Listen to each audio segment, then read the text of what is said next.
We go to updates. Mr. Chair, I do have an update for you. I'm gonna pass one on in case you'd like to keep them for reference. Going through my items, on December 30th, we did receive notification from Iberdrola Renewables that they intended closing on the bonds for the industrial revenue bonds in 2015 for the El Cabo Wind Project. As per the county ordinance, additional time for closure requires notice, which they did give to Mr. Wallen and myself. They remain excited about the project, and we remain excited as well. At the last Estancia Valley Solid Waste Authority meeting, Mr. Ellis discussed the need to install surveillance equipment at the landfill, as it's been burglarized in the past. I told him that the county had some surveillance equipment in storage that we removed from our county buildings back in, I think it was 2010. He came and looked at the equipment and is interested in using some of it for landfill security purposes. The equipment has already been through disposition, so we can transfer to the Solid Waste Authority or any other interested entity. But I kind of want to get a consensus from the commission as to whether you want us to negotiate a price on it or donate it, or how you would like to move forward with that. The equipment has kind of been in limbo for a few years because we had a very vague lease agreement with the company, and that we couldn't determine from the lease agreement whether the equipment belonged to the county or belonged to them. So it was kind of a lengthy process that Dennis was involved in, and we did finally make the conclusion that it was our equipment. So we put the equipment through the disposition process, and we have all of the proper authority to transfer the equipment. We just need to know how you guys would prefer we go about it. I think what the Estancia Valley Solid Waste Authority is looking at is we had equipment in the judicial complex, in the old dispatch center, and in this building. So what he's looking at is just a few cameras and monitors, so it's a small percentage of what we have available for transfer. But that's just an idea, and we can get a consensus, we can put it on an agenda, however you guys would like to deal with it. Go ahead, finish, and then we'll come back to it. Okay. The June 30th, 2014 annual audit has been released by the State Auditor's Office, and it is in my office and in Tracy Zedillo's office, if anybody's interested in reviewing it. We're also working on getting it loaded to the website. As of yesterday, when I contacted the State Auditor's Office, they had not gotten us our official release letter yet, but they say that it had been emailed to Tracy a couple of weeks ago. It was just the wrong email address. So I won't get it loaded on the website until we get that official letter, but they did tell me that it has been released as of December 31st, I believe. We have some public hearings scheduled for next week on the 26th, the 27th, and the 28th in Willard, Moriarty, and Estancia. The Estancia one will be here at the commission meeting to hear public input on potential CDBG projects, as I would like to apply for infrastructure grant in 2015. CDBG is Community Development Block Grant, and that funding is available for infrastructure projects in the county. In the past, we have built the Mount Merritt Health Clinic, the Esperanza Health Clinic, additions to both of those clinics. We helped the Solid Waste Authority build a new cell at the landfill. We built the original Tahiti Community Center with CDBG funding. Road projects can be used with CDBG funding, different projects like that. So we will be having some public hearings on those as required by HUD rules and DFA rules. We also have a very strong draft of a proposed road policy that we're going to try and move forward with. We've discussed having at least one evening public hearing to discuss this policy, and would like your feedback on that proposition to see how you guys feel about moving forward with that. I spoke with Grant County last week, and I will spend some time with Charlene and their commissioners next week also and talk about this a little bit further. But as far as their county health insurance situation, they don't follow the New Mexico state plan. I know that I have had brief discussions with the previous commission on this before, and Commissioner Cantillari, I'm sure you remember something about it, but they actually use an insurance broker on their behalf who negotiates insurance rates for them through the insurance company. Grant County pays 100% of their employees' insurance, and the county staff doesn't handle any insurance issues whatsoever. Human Resources doesn't, the broker handles them all. The first year that they started this process, it saved Grant County over $190,000. So I want to look at the contract they have with the broker and kind of what their plan is, but I want to make sure that you guys don't have an issue with me at least looking into this process a little bit. It would be a change. The county has always used the state's insurance plan, but it's a possibility if we look into it that we could get as good of a plan for less money if we used a broker privately rather than the state plan. Well, I myself don't have no problem with looking into it and come up with a little report on if it's doable or not doable. And one thing I would like to see in that report is how is their payment. I mean, the person that goes to the hospital or whatever, how much of that payment is really paid, not out of pocket. As compared, like the terms of the insurance Yes. as compared to what the state's plan is? Yeah, I think that'd be something that we need to look at. We might have something where we save money for the county, but the insurance might not be as good as what we have now, and our employees are the ones that come out on the losing end. Right.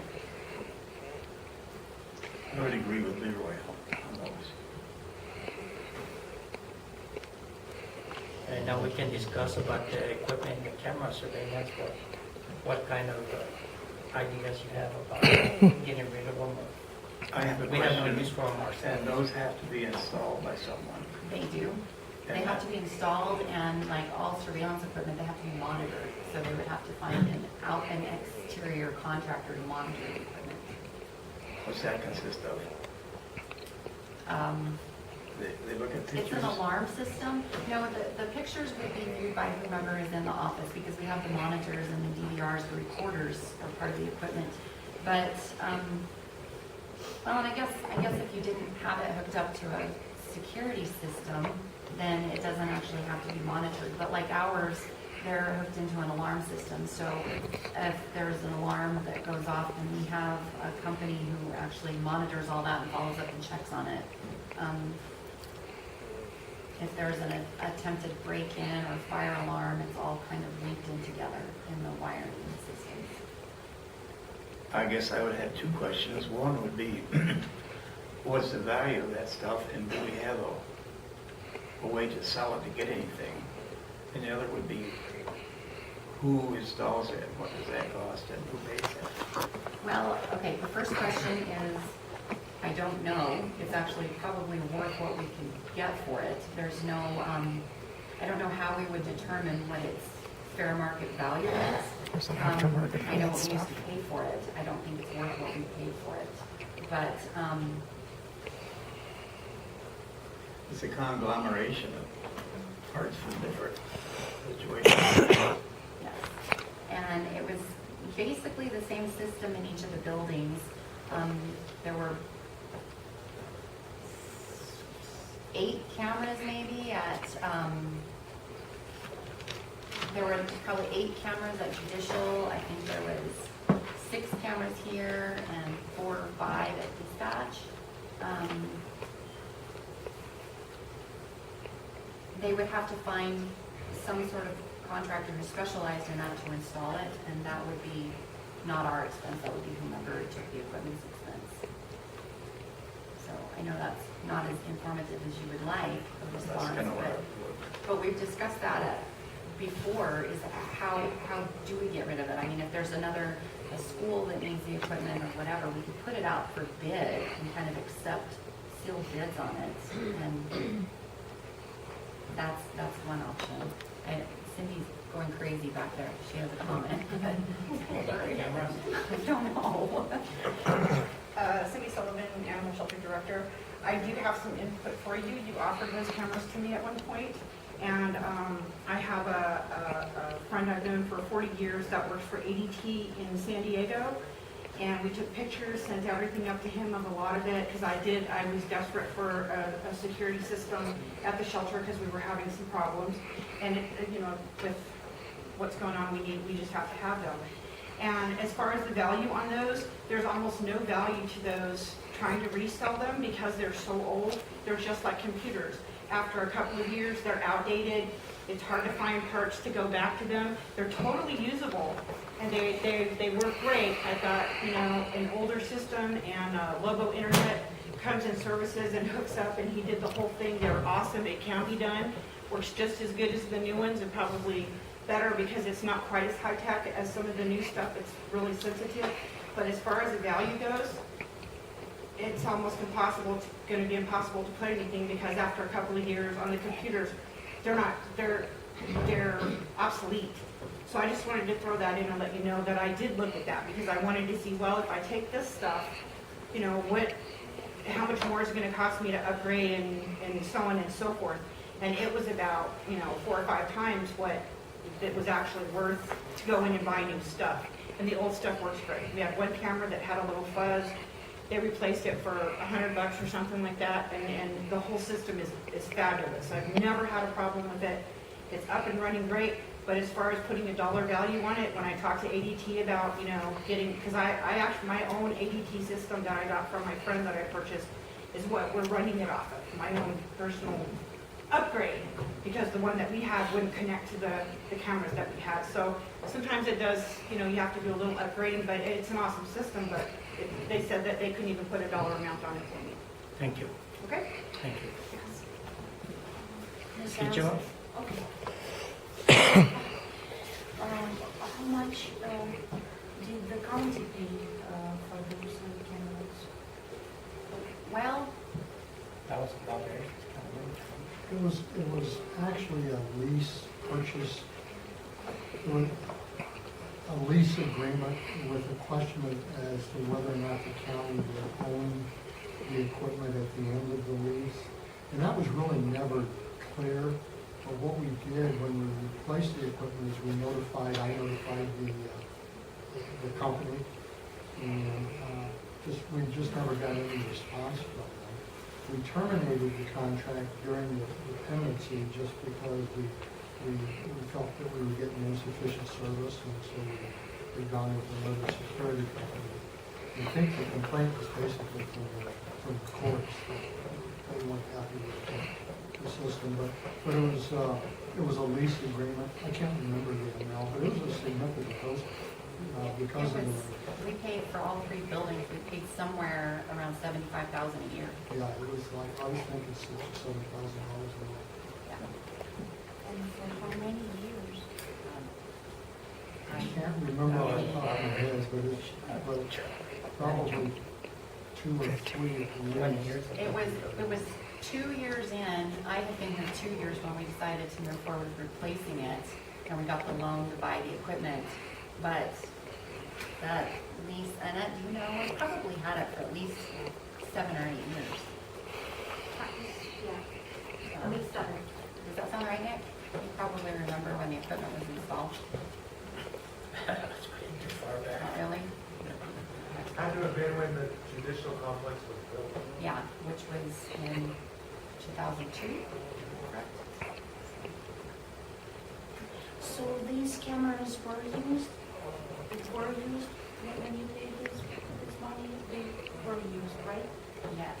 And then what happened? We terminated the lease. Okay. We got a loan to buy used security surveillance equipment. We bought it and had it installed.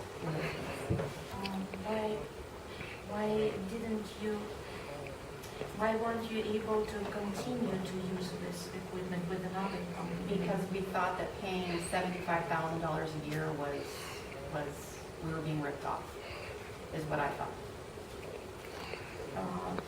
Were you paying for lease of the equipment or for the service? Both. The service provider, the new service provider couldn't make it work with that. So right now, they don't have any value whatsoever. Not to us, anyway. 'Cause unless they put their monitors that. Well, the way this equipment was set up, it's not something that, all of the new equipment we have installed on our our computers, so you can view what's going on the cameras on our computers. These did not have that capability. They were big old box monitors that had split pictures on them for each camera. So the monitors, it's gonna have to be the same type of system. You're either going to have to use those monitors or get another monitor that's workable with that equipment. Because that was part of the problem, is that there was one monitor that would show what was going on. And like in this building or at district court or even in dispatch, there's multiple sets of eyes that want to be able to see what's going on the cameras, so they have them installed on their computers. And this equipment didn't have that capability. Is this something that is okay for us to approve or disapprove today? No, I'm asking you for a consensus. If it's something you guys want to approve or disapprove, then it needs to go on an agenda as an action item. So but your consensus can be to put it on an agenda for an action item, and that's fine too. It's already gone through disposition. It's already been the comment periods. DFA has already approved the disposition, and the state auditor's office has already had sufficient time to comment if they so wanted to, as per the disposition statutes. So it's up to us what to do with it. Well, my consensus would be to put it on the agenda for next time. Perfect. Thank you. We'll do that. Okay. And unless you guys have any questions of me, that's all that I have. No, the only other question I have you heard about the Dayton Community Center by any chance? Yes, again, as per disposition statutes, we have to give 30 days notice to the state auditor's office, and we have to have approval from DFA. That's all in order. We, as of January 1st, we do have the ability to transfer the community center. So Mr. Wallen is actually working on an agreement to continue using the center for voting precincts. So Yeah. That was that's what part of we're waiting on. that was part of our records. Yes. Okay. I don't have But any- that's the next process, is we just deed it over to them and record the deeds, and then it's transferred.